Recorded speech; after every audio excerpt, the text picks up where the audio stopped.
ఒకసారి 17వ వాక్యం చూడండి, మంచి మాట ఉంది. మార్కు సువార్త 16వ అధ్యాయము 17వ వాక్యం చివరి మాట. ప్రార్థన చేద్దాం. 16-17 మార్కు సువార్త చదవమ్మా. నమ్మిన వారి వలన ఈ మాట వినాలి, జాగ్రత్త వినాలన్న మంచి మాట. చివరి మాట, నమ్మిన వారి వలన ఈ సూచక్రియలను కనబడును. అది ఏమనగా, నా నామమున, నా నామములో మీరు దెయ్యములు వెళ్ళగొట్టండి, కొత్త భాషలో మీరు మాట్లాడండి, పాములను ఎత్తిపట్టుకోండి, మరణకరమైనది తాగినను అది వారికి హాని కలగదు, రోగుల మీద చేతులు ఉంచినప్పుడు వారు స్వస్థత నొందుదురు అని వారితో చెప్పెను. అలాగా ప్రభువైన యేసు వారితో మాట్లాడిన తర్వాత ఆయన పరలోకమునకు వెళ్ళాడంట. చప్పలు కొట్టండి గట్టిగా, హల్లెలూయా. గట్టి కొట్టుకోమ్మా, చెప్పలేదు సౌండ్ రావాలా, కొట్టు గట్టిగా, హల్లెలూయా, హల్లెలూయా, హల్లెలూయా.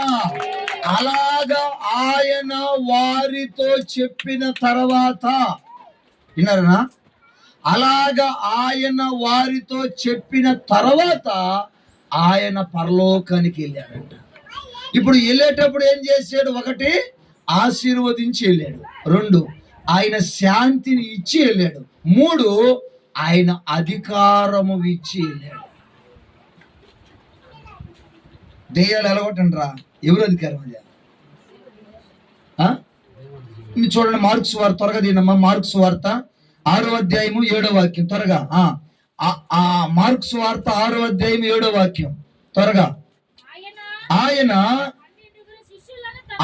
12 శిష్యులను పిలిచి వారితో ఇద్దరుగా పంపుచు అపవిత్ర ఆత్మల మీద ఏమి ఇచ్చాడంట?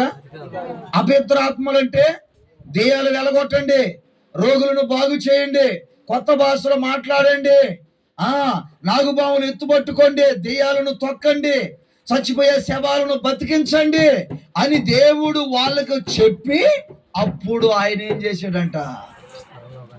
చెప్పు, గట్టిగా చెప్పు. ఇప్పుడు 1, నువ్వు ఎవరువే? ఆశీర్వదించబడిన వ్యక్తివి నువ్వు. 2, నువ్వు ఎవరువే? శాంతిని పొందుకున్న వ్యక్తివి నువ్వు. 3, నువ్వెవరువే? అధికారము కలిగిన వ్యక్తివి. నిజం, నువ్వు కరెంట్ రమ్మంటే రావాలా, పొమ్మంటే పోవాలా, వాన రమ్మంటే రావాలా, పొమ్మంటే పోవాలా, దెయ్యము రమ్మంటే రావాలా, పొమ్మంటే పోవాలా. దాని మీద దేవునికి ఏమిచ్చాడు? గట్టిగా చెప్పమ్మా, ఏమిచ్చాడు నీకు? నువ్వు ఒక అధికారి. నువ్వు ఎవరు? నువ్వు ఒక అధికారివే. ఎవరివే?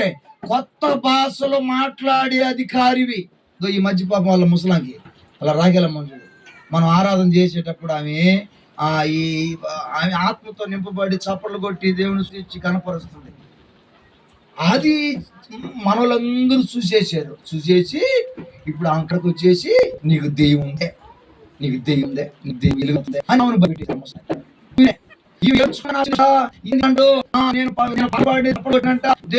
దేవుని ఏంటే ఏదో నాకు దెయ్యం ఉందంట ఏది అందరూ అంటున్నారు అని చెప్పింది. నేనన్నాను, నీకు దెయ్యం లేదు, దేవుడు. ఆ దెయ్యం అన్న వాళ్ళకి దెయ్యం. ఎవరికి దెయ్యం ఉండేది? దెయ్యం ఉందని వాళ్ళకి దెయ్యం ఉంది. నీకు దేవుడు. నువ్వేం చేసావు? ఆ పాట పాడుతుంటే, ఆరాధన చేస్తుంటే అన్య భాషలు మాట్లాడుతూ ఆత్మతో నింపబడావు నువ్వు. అది లేక వీళ్ళేమంటారు? దెయ్యం. నువ్వు ఒక అధికారి. నువ్వు చదువుతా మరల కూడా చదువు. మార్కు సువార్త 16-17 త్వరగా ముగించుకుందాం. నమ్మిన వారి వలన అనా వినాలి, మంచి మాట ఇది, చివరి మాట, మంచి మాట. ఈ సూచక క్రియలు కనబడును. అవి ఏమనగా, వినాలా అవి ఏమనగా దేవుని నామములో నువ్వేం చేయాలా? మాట్లాడదయా. దెయ్యాన్ని వెళ్ళగొట్టాలి నువ్వు. ఆ అధికారం దేవునికి ఇచ్చాడు. మన పులికలకి వెళ్తే పాపం ఆ పడిపోయింది. సాయంకాలం లోపల ఆ బిడ్డ మార్పు రావటం నేను చూసాను. సాయంకాలం లోపలే ప్రార్థన చేసి ఇంటికి వచ్చాను. సాయంకాలం లోపలే మార్పు రావటం నేను చూసాను. మా దెయ్యాలు ఎల్లగొట్టే అధికారం నీకు దేవుడు ఇచ్చాడు. నువ్వేం చేస్తున్నావు? దెయ్యాలకు భయపడుతున్నావు. దెయ్యాలు ఎల్లగొట్టే అధికారం నీకు ఉంది. ఒకటి, దెయ్యాలను వెళ్ళగొట్టుచు. కొత్త భాషలు మాట్లాడుతున్నావా? మాట్లాడేవాళ్ళు ఆపేస్తున్నావా? కొత్త భాషలు ఎందుకు మాట్లాడుతున్నావు? కొత్త భాషలు మాట్లాడవు నువ్వు. ఆమె ఎటు పోయింది, ఈమె ఎటు వచ్చింది, ఆమె జంప్ అయిపోయింది, ఓడికాండి ఇట్టంట, ఆమె ఇట్టంట. ఈ భాషలు అయితే మాట్లాడతావు. ఈ భాషలు మాట్లాడితే కొత్త భాషలు ఎందుకు మాట్లాడుతావు నువ్వా? పరిశుద్ధాత్ముడు మీ మీదకి వచ్చినప్పుడు నీకు తెలియకనే నీ కళలో నీళ్ళు వస్తాయి. నీకు తెలియకనే నీ మాటలు మారిపోతుంటాయి. ఒకరోజు నన్ను ఆనుకన్నా అడిగాడు, అన్న నేను ఆరాధనలో ఆత్మతో నింపబడి ఆరాధిస్తున్నప్పుడు నా మాటలు ఏదేదో వాగేస్తుంటానన్న. ఏంది నాకు అర్థం కాదు. పరిశుద్ధాత్ముడు నిన్ను దర్శించినప్పుడు నీలోంచి వచ్చే మాటలు నీవి కాదు, అవి పరిశుద్ధాత్ముడు మాటలవి. హల్లెలూయా. ఒకటి, దెయ్యాలను వెలగొట్టాలా. రెండోది, అన్య భాషలో మాట్లాడాలా. కింద మాట అటని మార్కు భాషలో చెప్పాడని పరిగెత్తుకుంటూ పోయి నాగుబొమ్మలు పట్టుకోబాకండి, కరిస్తేనని అడగబాకండి. పాములు పట్టుకోండి అంటే దానికి అర్థం పాములు పట్టుకోమని కాదు. పాము లాంటి ఆ శక్తుల మీద నీకు అధికారం. పాములు పట్టుకోవడం కాదు, దాని మీద నీకు ఒక అధికారం ఇచ్చాడు దేవుడు. ఒకరోజు నేను మంగళపూర్లో మా ఇంటి దగ్గర పండుకొని ఉన్నా. జాగ్రత్తగా ఏమంటున్నా, మెట్లు గోడ పండుకున్నా. ఆ మెట్లు పక్కనే పండుకొని ఉన్నా.